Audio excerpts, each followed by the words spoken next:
Lorsqu'on se marie, on rentre dans une nouvelle famille. Est-ce que la femme doit considérer sa belle famille comme sa propre famille? Et l'homme doit-il considérer aussi sa belle famille comme sa propre famille? C'est le sujet dont on va débattre aujourd'hui. Est-ce que la belle famille est ta famille? Sans plus tarder, on passe dans le vif du sujet. Alors, quand on se marie, on quitte une famille pour une autre, j'ai envie de dire, mais non, on ne quitte pas réellement sa famille pour une autre, sauf qu'on a maintenant deux familles. On a sa famille de sang et on a sa famille par alliance, donc la famille du conjoint, la famille du partenaire. Voilà. Pour les femmes, c'est souvent assez compliqué. Aujourd'hui, je vais plus parler des femmes et peut-être dans une autre vidéo, on parlera des hommes. Mais aujourd'hui, on va se focaliser sur les femmes.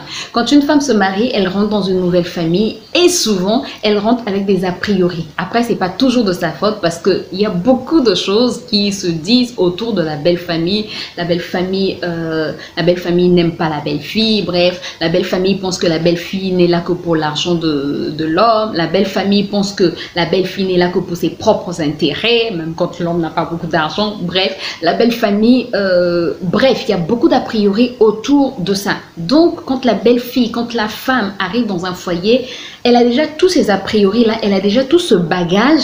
Et quand elle arrive, elle a une attitude parfois qui fait que la belle famille se dit quel comportement adopter, qu'est-ce qu'on doit faire.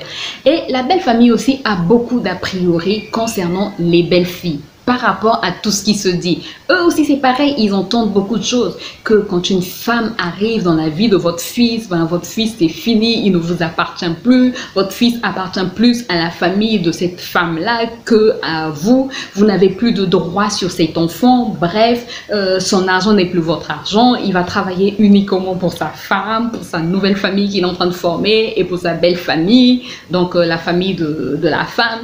Bref, il y a beaucoup d'a priori comme ça. Et ça, c'est dans mon pays. Moi, je vous parle des réalités de mon pays. Donc, n'hésitez pas à me dire en commentaire comment ça se passe dans votre pays. Donc, voilà les a priori des uns et des autres. Si bien que quand la femme arrive dans le foyer, c'est assez difficile de gérer tout ça parce qu'elle a déjà un certain bagage, elle a déjà tout ça dans sa tête et parfois elle ne sait pas comment danser. Elle ne sait pas est-ce que je dois considérer ma belle-mère comme ma mère, est-ce que je dois considérer mon beau-père comme mon père, est-ce que je dois considérer mes belles-sœurs comme mes sœurs. Bref, c'est assez compliqué. Et je me rappelle encore d'une phrase qu'on m'a dite quand je me suis mariée, ta belle-sœur, c'est une belle-sœur, c'est pas ta sœur.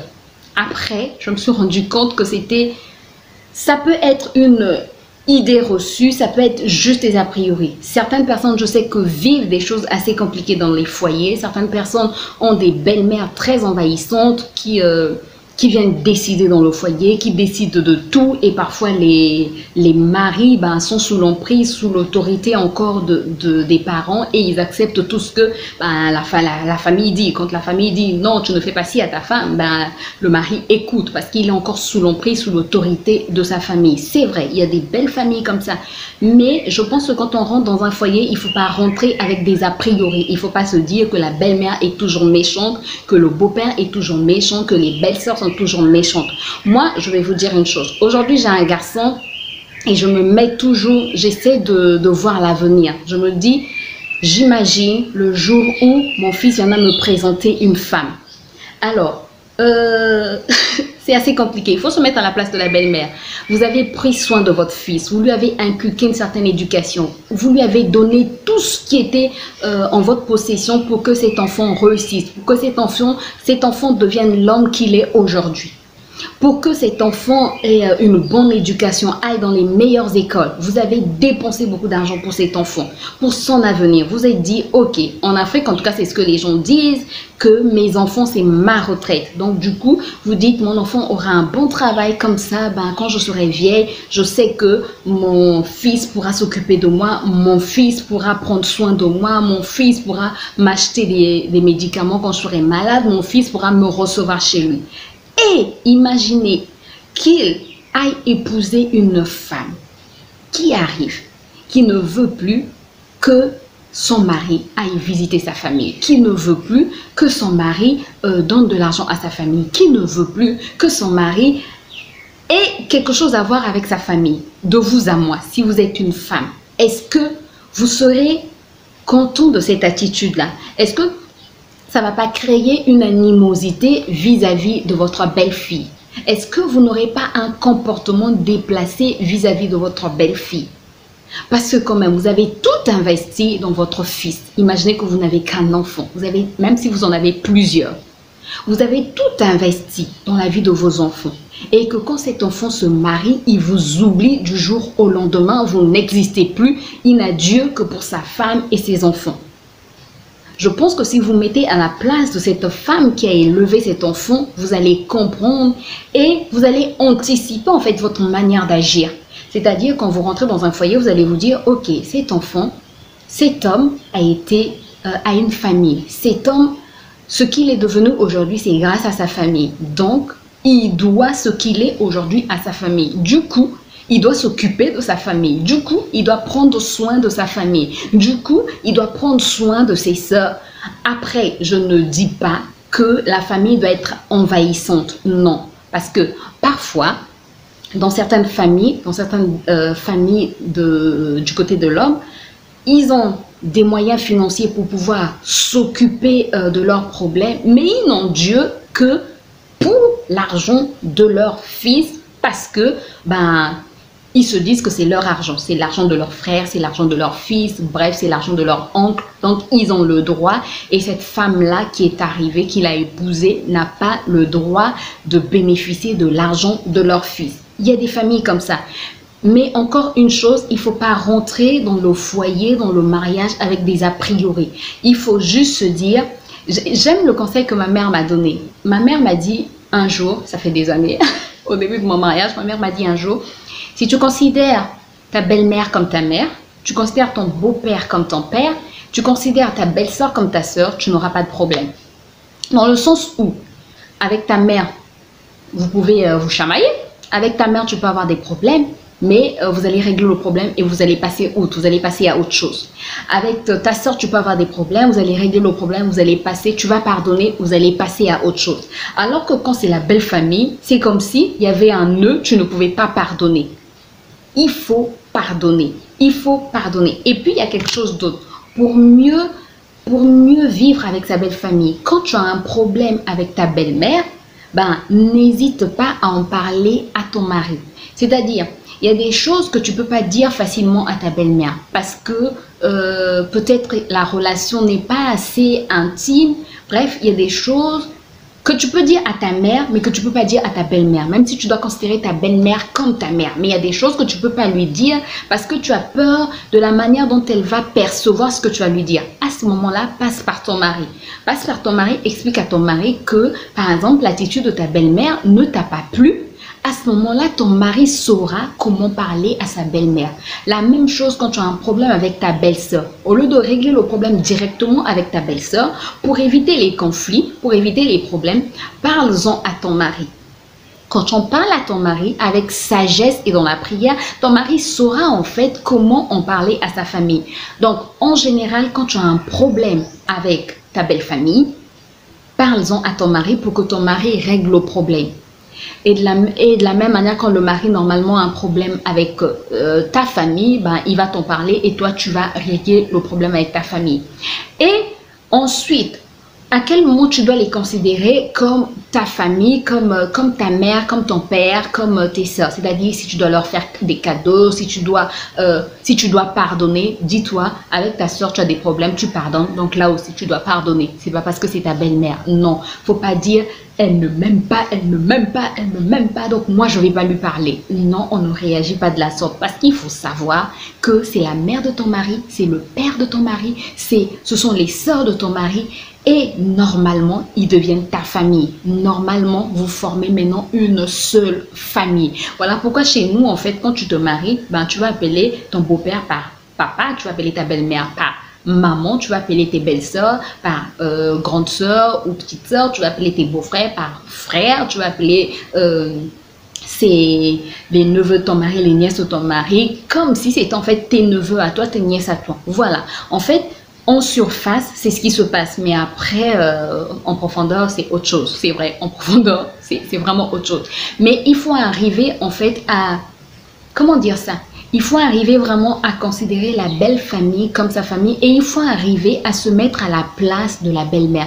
Quand tu as un problème avec la belle-mère, ne réagis pas tout de suite. Ou quand tu as un problème avec ta belle-sœur ou ton beau-père. En fait, en général, quand tu as un problème avec ta belle-famille, ne réagis pas tout de suite. Mets-toi à la place de ce membre de la famille-là et dis-toi, demande-toi comment toi tu allais réagir si tu étais à leur place. Voilà. Et après, si c'est un problème que tu n'arrives pas à gérer, la meilleure solution, c'est dans la prière. Sincèrement, la meilleure solution, c'est dans la prière. Et tu vas voir que tu vas bien t'entendre avec ta belle famille. Tu n'auras pas de problème. Après, je sais qu'il y a des familles très compliquées où, même quand tu veux parler, bref, rien à faire. Ou on envahit ta maison, toute la belle famille envahit ta maison, c'est-à-dire matin, midi, soir, on ne te laisse pas tranquille. Bref, il y a des foyers où la belle-mère vient même imposer quoi faire à manger ou vient te dire tu sais pas faire à manger ou encore c'est quoi ça ce que tu fais à manger à mon fils ne mangeait pas ça quand il était chez moi ou encore pourquoi tu ne prends pas soin de mes petits enfants. Bref, il y a des belles familles très compliquées. À ce moment-là, n'hésite pas à en parler à ton mari, n'hésite pas à dire à ton mari écoute, ce comportement ne me plaît pas, ce comportement maman a fait ci, papa a fait ci, un tel a fait ci. Voilà, n'hésite pas à le dire à ton mari et surtout n'hésite pas à le mettre en prière parce que c'est en prière que tu vas tout régler et même c'est en prière que tu vas demander la sagesse pour ton mari, pour que ton mari sache comment aller parler à sa famille. Parce que c'est pas seulement d'en parler à ton mari, mais il faut que ton mari aussi ait la sagesse d'en parler à sa famille. Parce que si ton mari va dire simplement à sa famille pourquoi vous avez fait ceci à un tel, c'est pas normal.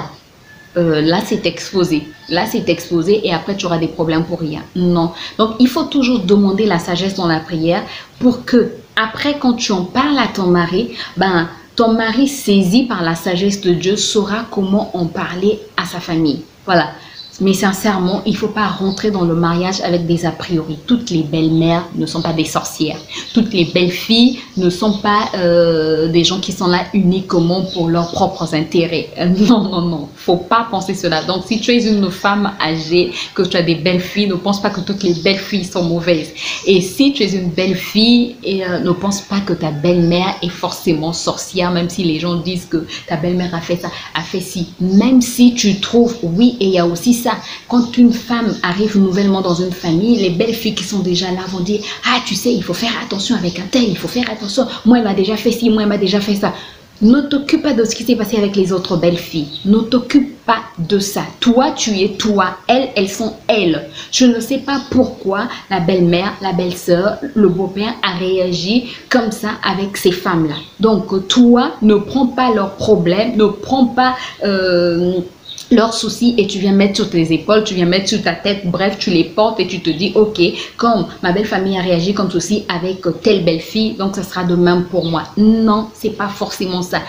Tu ne sais pas comment leurs relations se sont passées, pourquoi les relations se sont dégradées. Toi, tu es toi, viens avec une bonne disposition dans cette famille, sois là pour être vraiment le tampon. Et il faut savoir que les hommes parfois, ils sont...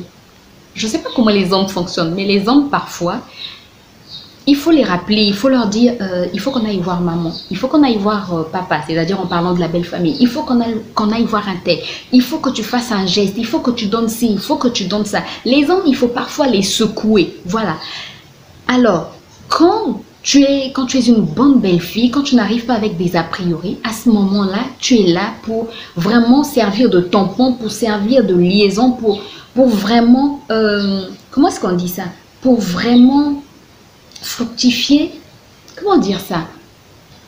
Pour vraiment réanimer le feu de l'amour s'il avait été éteint, pour vraiment aider à ce que les liens soient encore plus profonds, plus intimes. Après, si tu es une belle-mère, quand tu reçois ta belle-fille, sois bien avec ta belle-fille. Parce que quand tu es bien avec ta belle-fille, c'est ce qui va faire que ta belle-fille va dire à ton fils, hein, écoute, il faut qu'on aille faire ceci à maman, il faut qu'on aille faire ceci à un tel, il faut qu'on fasse ceci à un tel. Voilà, dans le secret de la chambre, la femme dit des choses à son mari qui l'écoute. Donc, belle-mère, soyez bien avec vos belles-filles. Considérez-les comme vos filles et vous allez voir que vous aurez de bonnes relations. Mais sincèrement, qu'aucune partie n'entre dans le mariage avec cet a priori de dire « ma belle-mère, les belles-mères sont méchantes, les belles-mères sont toutes des sorcières, elles ne veulent pas du bien de la belle-fille. » Ou encore, les belles-filles sont toutes méchantes, elles sont des arrivistes. Bref, personne ne doit rentrer dans le mariage avec des a priori pour que tout se passe mieux.